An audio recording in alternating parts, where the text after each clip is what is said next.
Hello, and thank you for joining us for another episode of Phishing for Answers. Today we are joined by our guest Jess Vachon, and she is the CISO of PRA Group. So I'm really excited to talk to you. Do you have anything maybe that you not necessarily security related, but anything interesting about yourself you'd like to share with us? Sure. So I'm quite often asked how I can be so calm as a CISO, and I like to share with people. I actually studied 2 years to become a Buddhist minister, so I bring a lot of that practice into my work life and my personal life. So that's how I maintain that balance. And, not something I generally tell people unless they're asking, how come you're not all stressed out like all other CISOs we know? Honestly, that sounds like a black hat or an RSA talk that I'd go to. Um, how we can bring, I mean, whatever, just the more stress, less stress, and more peace. I think most of us could use because cybersecurity has this habit of making people a little bit crazy, or at least manic. I'd say so. Yeah, true. So, tell me a little bit about your background. How'd you get into cybersecurity? Yeah, so it's been an interesting road, kind of a long road. I actually started out in the military learning electronics.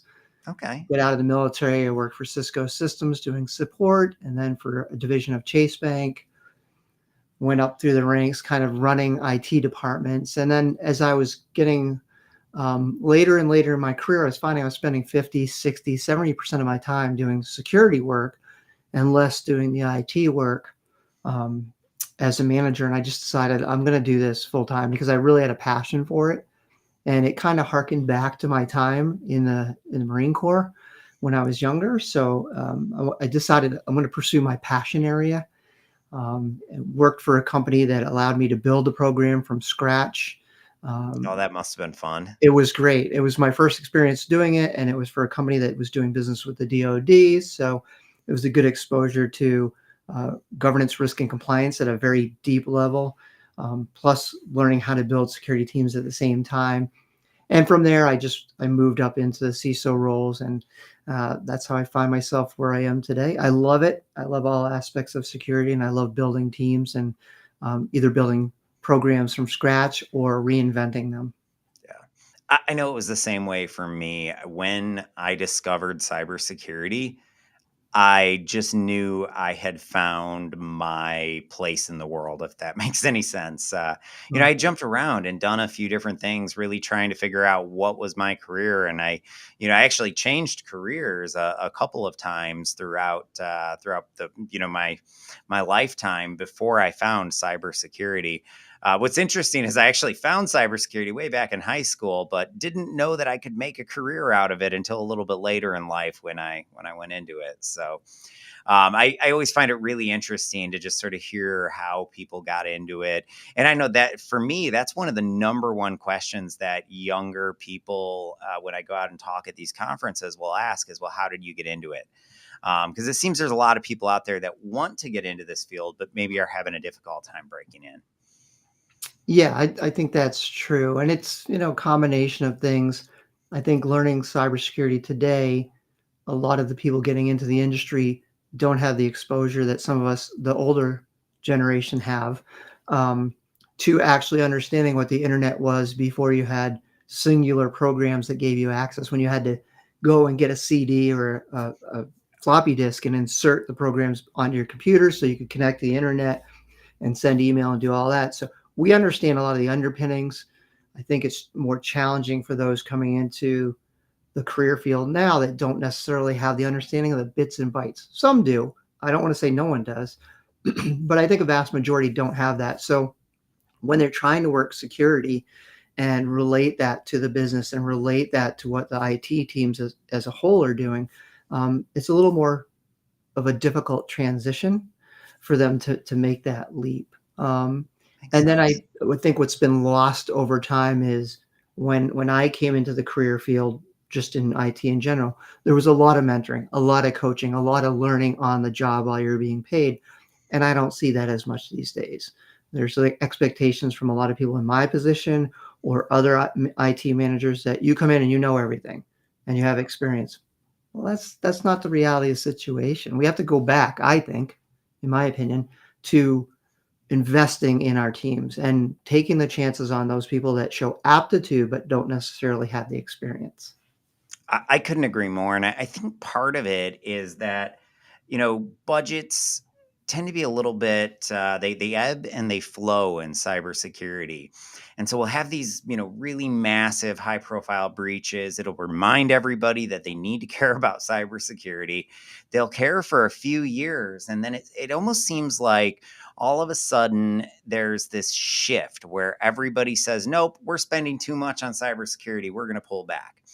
And then all of a sudden we're in this ebb phase, and what happens is that everyone cuts back, and then we go back to mass breaches, and they wonder why. And it would be great if we could just maybe get a little bit more moderate, where we don't have the massive spikes after a breach, and we don't have the massive cutbacks afterwards, and we have a little bit more of a stable budget. I don't know, that's been my experience in terms of, if you look at the industry over the course of any 10-year cycle, it definitely goes both ways. Yeah, absolutely. I think some of that is on those of us in leadership and information security, because I think there's a tendency to say we need all these tools and invest so heavily in the tools, and we're not maximizing the use of those tools. But Yeah, on the flip side, we're not talking to the business. We're not understanding the demands of the business. We're not following the revenue of the business. So what we are doing, what we are protecting, has to be in step and in moderation with what the business can absorb. We want to make sure that if it were a public company, that those that are investing in the company are getting a return on their investment. So it behooves us to be prudent and diligent in how we're presenting data to back up our case for expenditures, whether that's for tooling or for staffing. I have this theory that it's information security is kind of like having a rubber band in your hands. If you put it around your two hands and you separate your hands too much, you break that rubber band because you put too much demand on the rubber band. If you go in the opposite direction, it's really loose. The rubber band's not effective. It's not doing anything. So we have to find that tension point where it's just right, where that rubber band is not too tight and not too slack. And we have to do that in terms of budget. We have to do that looking at personnel and looking at our risks, presenting data to the business, and then making a good business case overall to leadership. I think when we do that, and we do that with a multi-year plan, we don't have the peaks and valleys. We stay yeah. very consistent. We're communicating to the business in terms that they can understand why we're making the investment, and it's better overall in terms of security and the ultimate success of the business, which is why the security folks are there, right? Unless we're providing security services as an MSSP, we're there to help secure the business, but not hinder the business. So I like that, and that's one of the things I guess was a little bit unexpected, but comes up very, very frequently on this program, and that is that we have to understand the business case. And we really need to have a little bit of that business mentality to be effective cybersecurity leaders. Everything from communicating risk to executives so that you can get that budget. And that they understand why they're giving it. Because if they don't understand why, you're never going to get the budget to do what you need to do. But also understanding how to balance. There's a lot of, I think, sometimes misconceptions as to what the role of cybersecurity is, particularly with newer people, because it was true for me. When I first got into cybersecurity, I thought it was my job to mitigate risk and my job to, just really crack that whip to keep the network secure. And I had that, I don't know, the stereotypical God mentality or God complex, I guess. And I was like, this is my network. But it wasn't, right? My job, and I learned this very, very quickly, but my job was to communicate risk Yes. and let other people decide what they wanted to do with it. And it was also my job to communicate ways to help manage that risk, but ultimately, it was the business decision as to whether or not they did anything about it. My job is just to communicate risk. And I think, one of the things that really stood out to me in my career, because I did a lot of application security testing, was the data that is highly sensitive that gets thrown into these penetration testing reports as an informational, because the testers didn't realize how sensitive the data is. And I'll give you an example on all of these, or a large majority of these SaaS companies that I've looked at over my career. They all have single sign-on. Well, that's great. It seems like it's a good thing until I can enumerate each and every one of your clients. And as a SaaS company, as the founder of a SaaS company, I can tell you one of my most protected bits of information is my client list. But I can also tell you, when I was a penetration tester, I saw a million times where that finding made it to the report, but as an informational when it should have been a critical. And I just think that's an example of how it's so important that even for the junior people in cybersecurity, that they understand the business case and the fact that we're there to enable. We're business enablers, where we should not be hindering. Right. I agree with that. And I agree with the statement that we have to take our frontline staff, our most junior staff, and help them understand the business. I've instituted a practice in several organizations I've been with where we have some of those junior associates in some of the meetings with the senior security associates so that they can listen, learn about the business, but also learn about better ways to ask questions so they can do their job better. The And how to communication, communicate things, because so often exactly, they go straight into the weeds, and no one's going to understand a thing they're saying when they're getting really technical. exactly. I work with a lot of mentees, and when we talk about your skill sets, we certainly talk about the technical aspects. We talk about governance, risk, and compliance. But I stress to them that to be successful, you have to be a good communicator. You have to be a good teacher, because at least 50% of your time, if not more, is going to be spent um, educating the business on why we're doing things in security in a way that they can understand, but communicating it over and over and over again. I think people in information security can get frustrated. I've told you once, I've told you twice, I've told you three times. Well, we have to keep telling people until they understand it. And maybe the way we're telling them, they can't take it in. So we have to find different ways to communicate. It's an aspect that teachers will tell you is called differentiated learning. So we could be speaking something, but maybe they need it in writing. Maybe they need it in video. Maybe they need it in all three forms so that they can take that information in. That's on us. If we're not effectively communicating, we're failing the business. So this is what I call social engineering for good. You're bringing up a behavioral science principle and applying it to cybersecurity. A long time ago, when I first got into red teaming, I very quickly realized I was very good at social engineering. And after years of the gotchas, it really made me question if penetration testing was doing any good, because most of my clients were just there for compliance. And we issued the same report. I mean, identical year after year after year, nothing changed, nothing improved. And so, I really wanted us to find a better way of addressing the human element, because time and time again, I'd go do the readout for senior management, and they'd say, "Well, we're already doing this, this, and this. What else do you want us to do? There aren't even any tools in the market that can support what you're saying we need to do, right?" And so it really led me to, well, if social engineering and human nature can be used to get people to be less secure, doesn't it stand for reason that those same tactics could be used to make people more secure? And it took me down this really fascinating rabbit hole. And there's so many things like that we can apply to cybersecurity.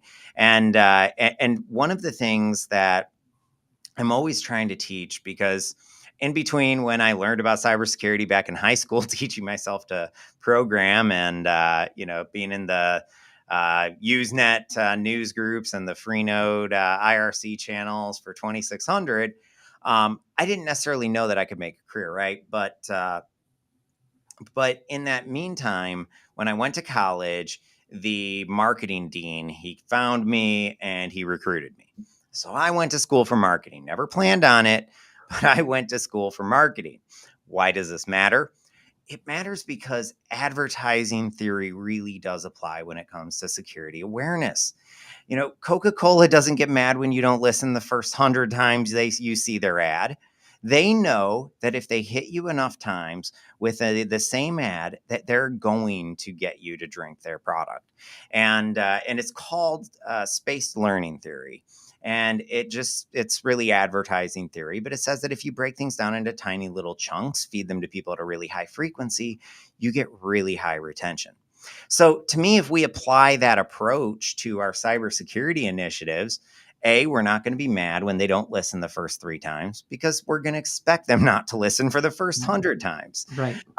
And B, we're going to get better results. And when you look at all of the academic studies coming out, they're all showing that the traditional methods, the methods that we're all using right now, they don't do anything to improve our security. In fact, there's been a few academic research papers that have found that they actually make people worse. I don't Yeah, know if you've read any of those. I haven't, but I can certainly see that. I mean, what, for 10, 20 years we've been approaching cybersecurity training for staff in the same way. They've shut off. They go through the training, they answer the questions, but they've seen it so many times that they're not taking it in. They're just going through the steps. They might as well be walking out the door to go to work in the morning. I mean, they're not thinking about each step they're taking to the car and unlocking the car and getting in the car. So we have to find better ways of doing it. And I think you kind of touched upon it. Instead of saying, well, you're the recipient of the training, what I've tried to do is say, well, we want you to be a security champion. We want you to be a participant in the process. So, give us some feedback on how you would like to learn about this, or what other ways we can present the learning to you so that you can use it effectively.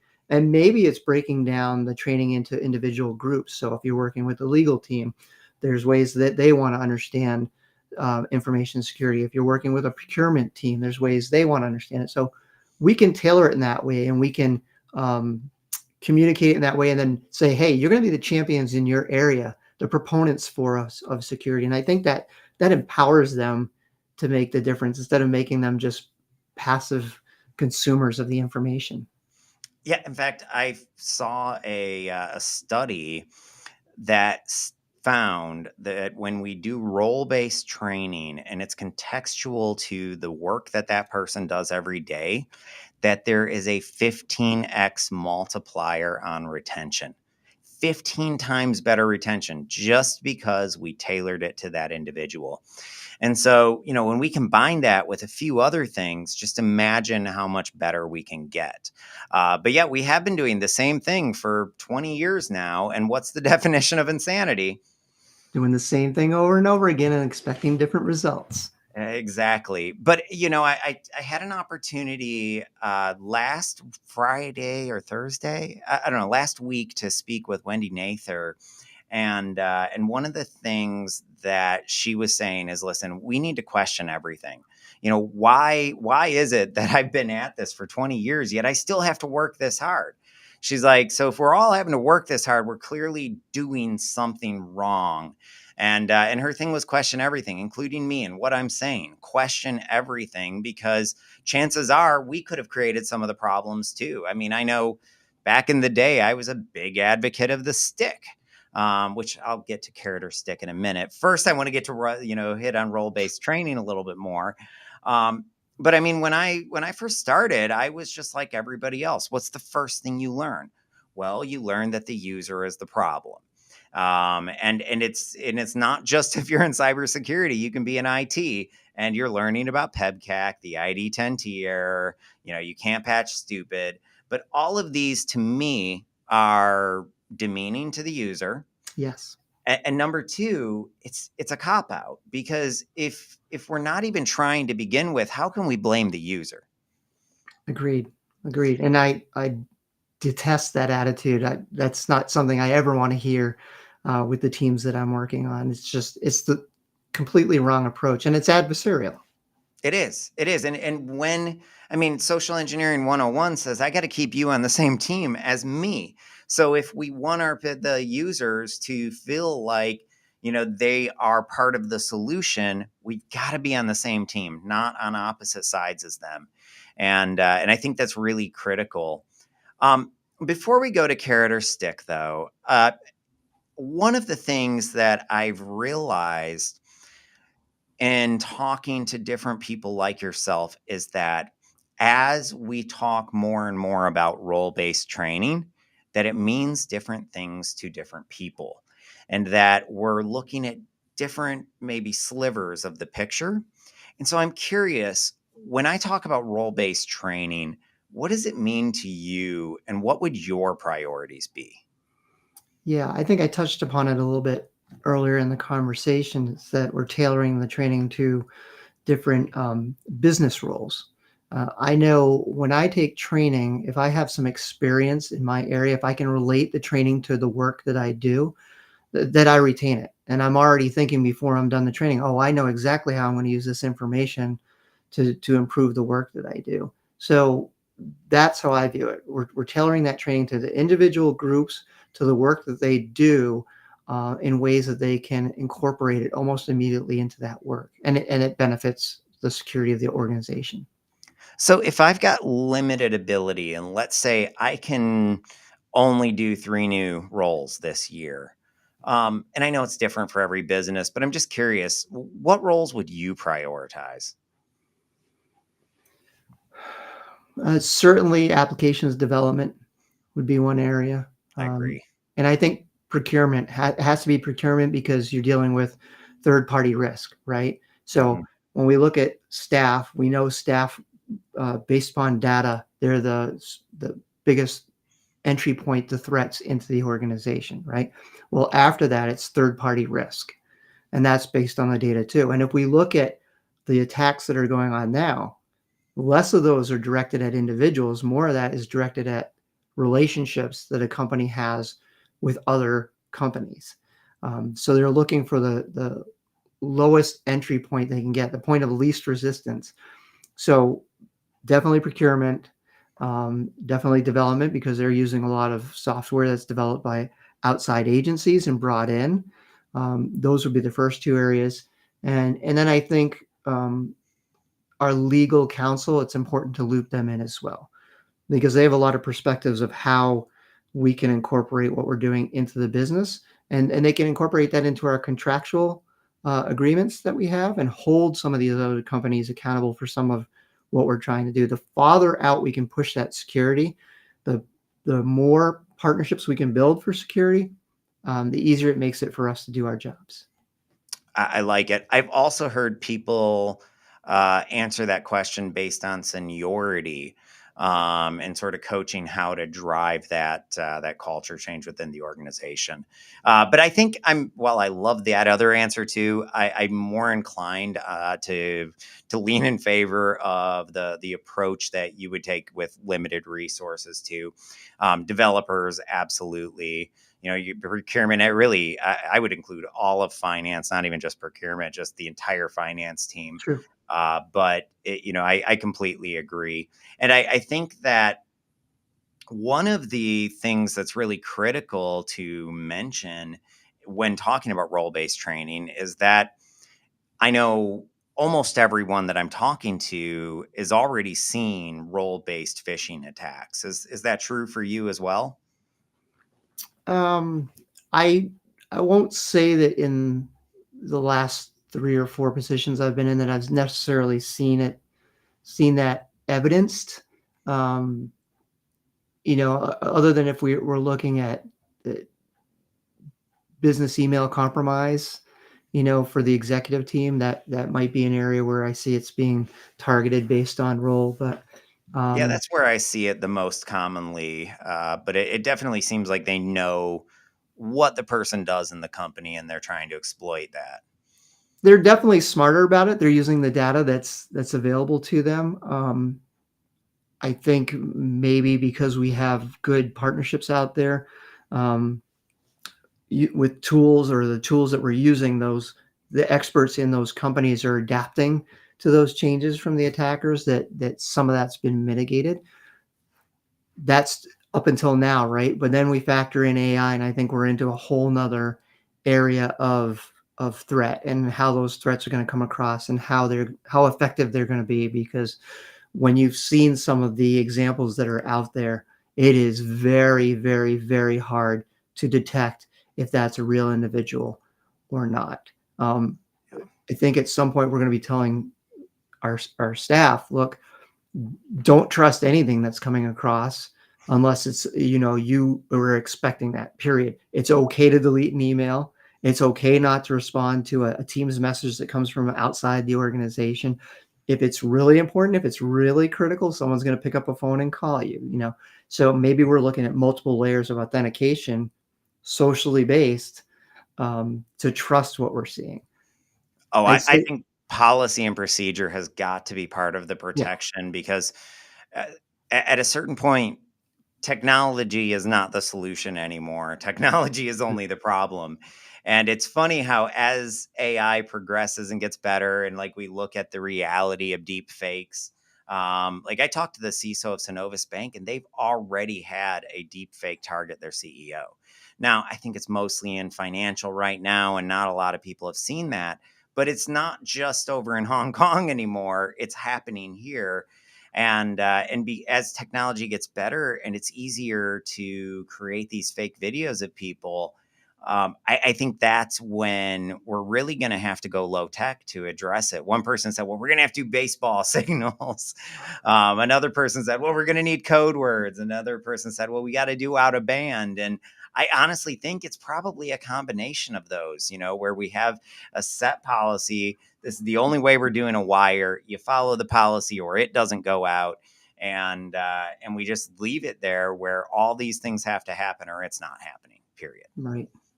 Yeah, it's definitely a challenge, and I don't think anyone has the answer right now to Yeah. how to address that in a way that's foolproof. Although I think saying that's anything's going to be foolproof in information security, you're really putting yourself out there to be wrong. Yeah, we don't want to be another version of the Titanic, do we? Because that's what I see or think of when anyone says we can't be hacked. I think, yeah, and the Titanic couldn't sink either. Okay, so carrot or stick. Now, I got to premise this. I know it's not so simple, but I know that everyone leans toward one or the other. So if you had to pick one, what would it be? Carrot, Any follow up, like why or thoughts on that? because I think when you have a culture of punishment, people are less likely to come forward when they make a mistake because they fear what's going to happen. Look, I have clicked on phishing test emails before, and I'm a CISO. It happens. By the Someone's way, going to make a thank you for mistake. admitting that because I mean I've clicked on things before too, and I think everyone in our industry tries to pretend that they're perfect. And when we just admit that we make mistakes too, the users see us as human. Right. I mean, we don't know where a person's going to be at any particular moment in their life. And they could have excellent training, they could be a professional in security, but for some reason, at some instant, when they received a particular message, they weren't fully there, they weren't fully aware, fully in the moment and present, and they made a mistake. All of Yeah. us make mistakes.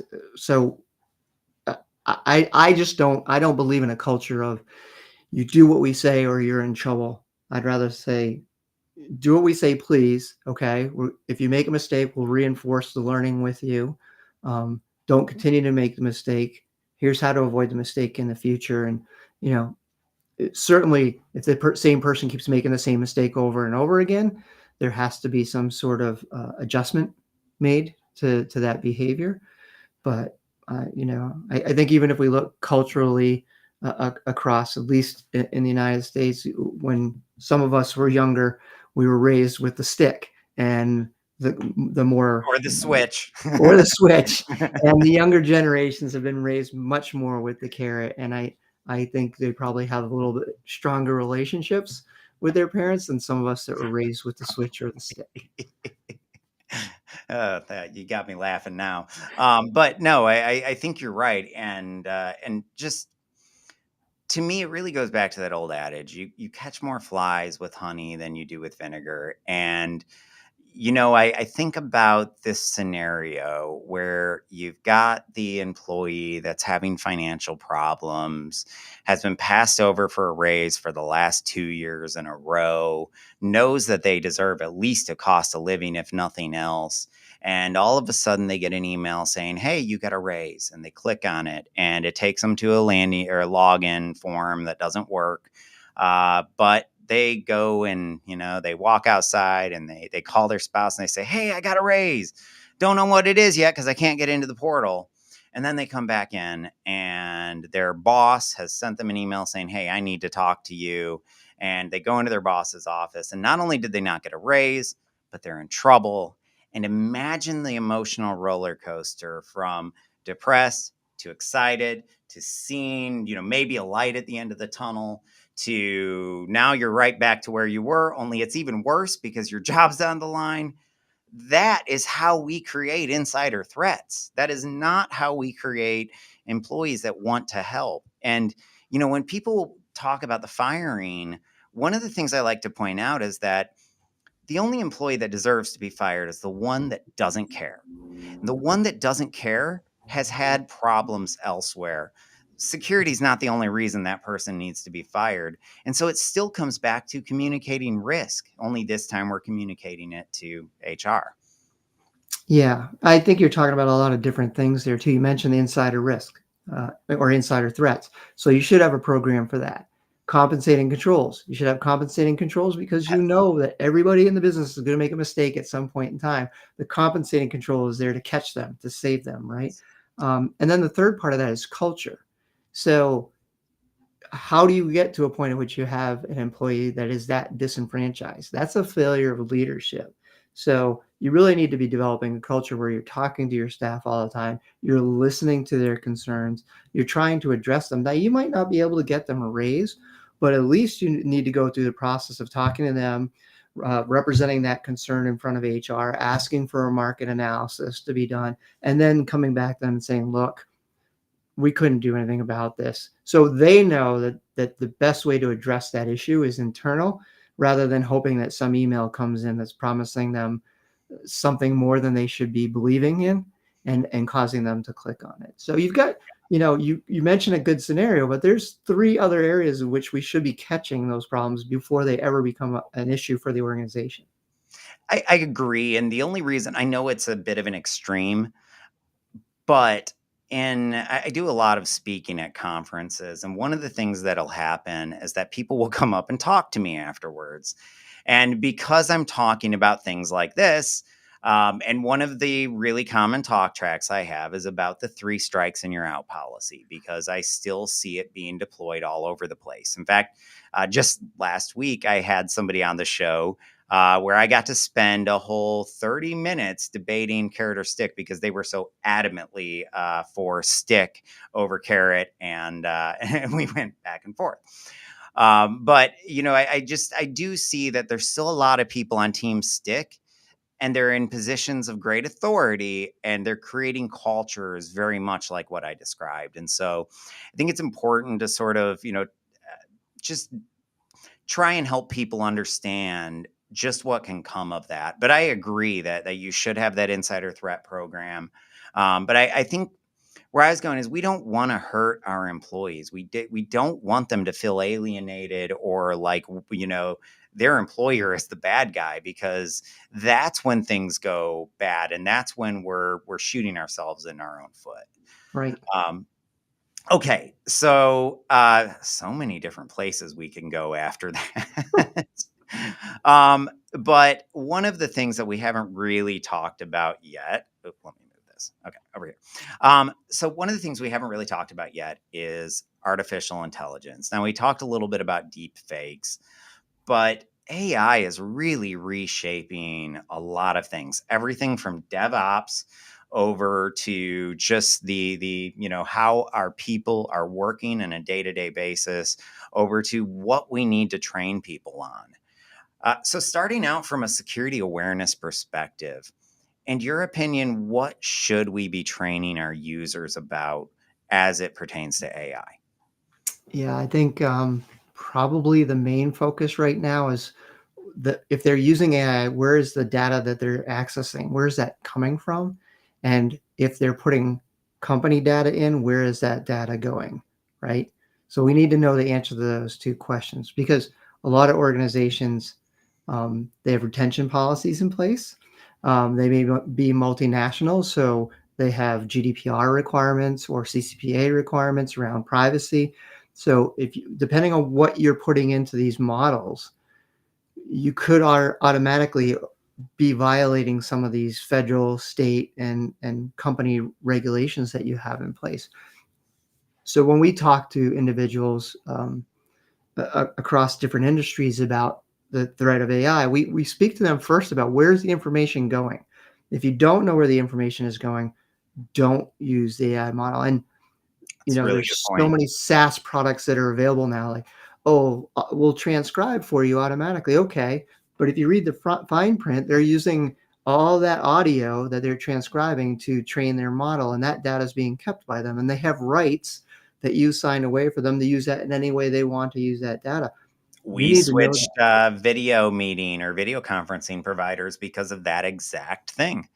So yeah, I definitely have seen instances where already it's a concern, and then there's so many where it's almost like a black box. It's impossible to get any answers as to how the data is being used, and I think that's the next area where it's concerned is, hey, if you can't get any answers, you really shouldn't be using it.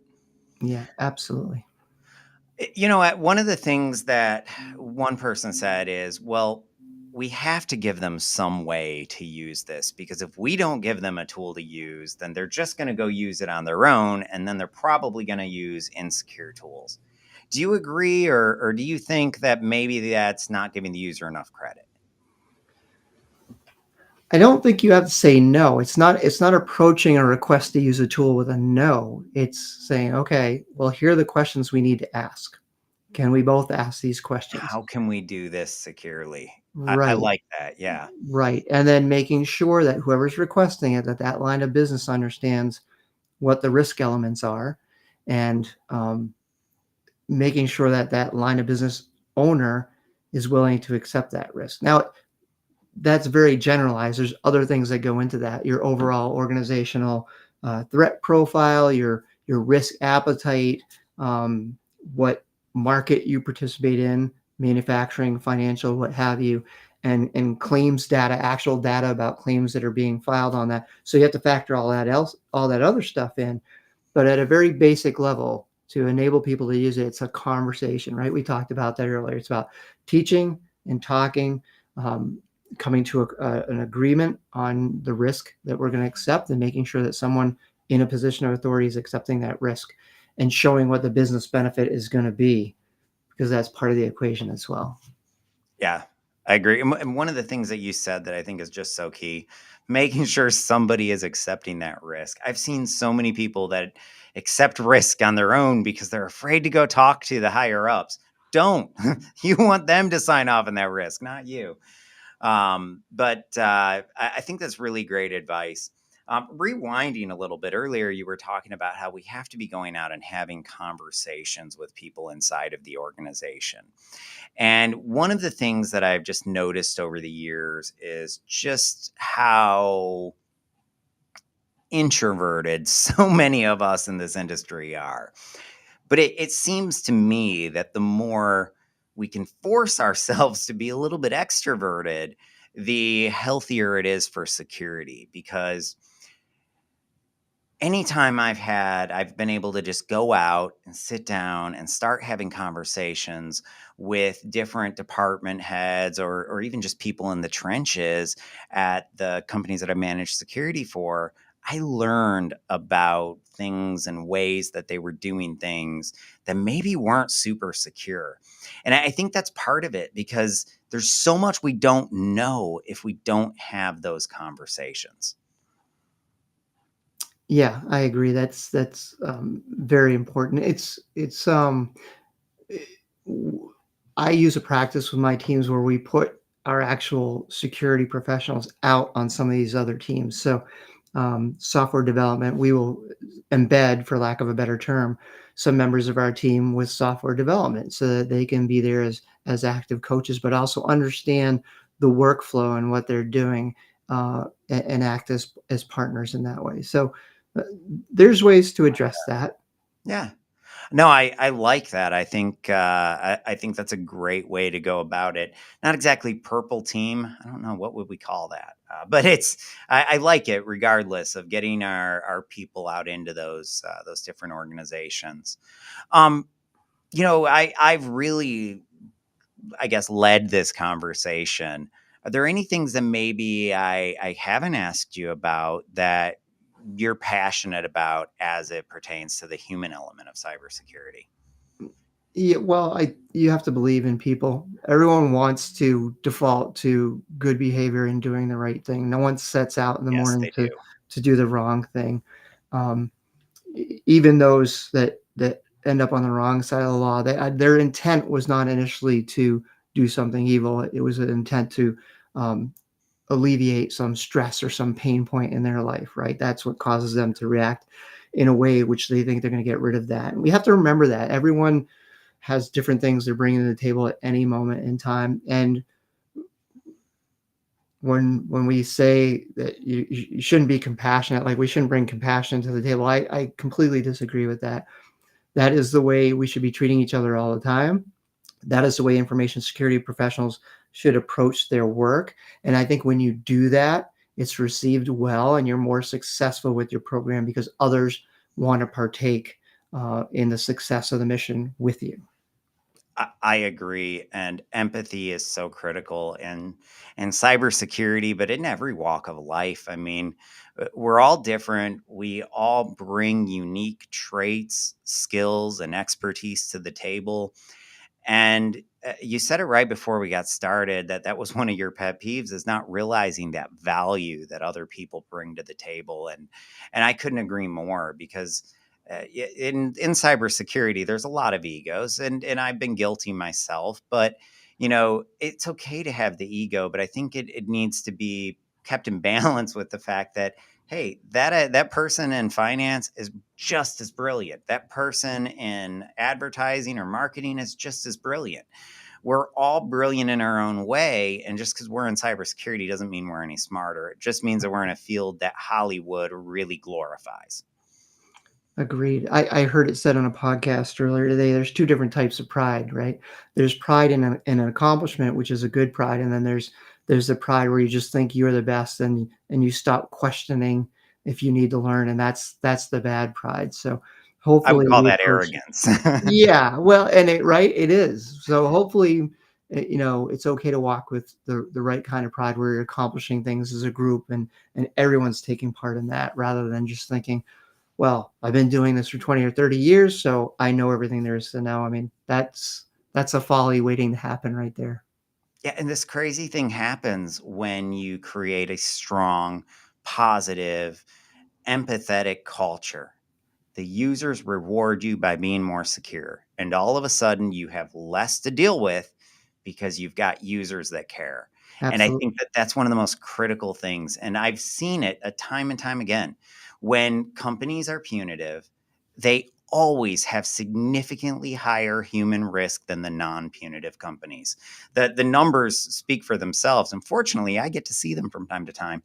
But no, I just, yeah, it's a big pet peeve of mine too.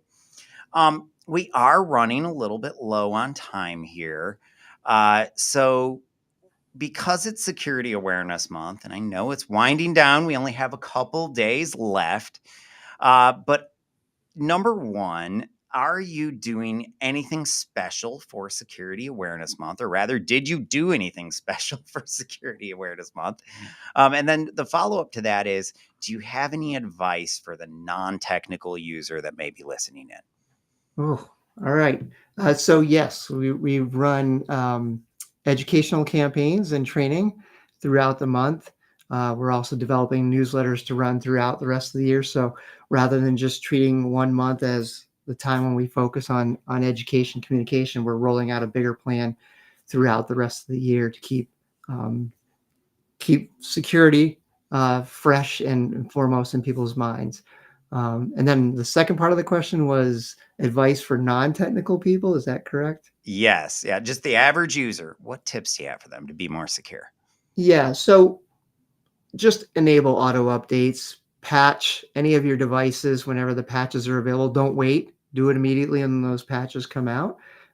If you have accounts that allow for two-factor authentication to be enabled, turn it on, especially for your financial accounts, because that is one of the greatest areas of attack for personal devices. And uh, once the money's gone, it's gone, and it's a lot of work to get it back. So just do the very basic things that are recommended. You can trust most of the technical companies that when they're putting a security feature in place, it's for a good reason. You should take advantage of it. And that's almost every update, our security patches, because some hacker found a way to exploit it. Right. So yeah, I couldn't agree more. One thing I might add: trust your gut. It's your body's built-in antivirus, so trust it. It's it's designed to protect you from getting hurt, doing dumb things, losing all your money to an investment scam, whatever. So trust your gut. With that, that's another episode of Phishing for Answers. Thank you for joining us, and have a great day.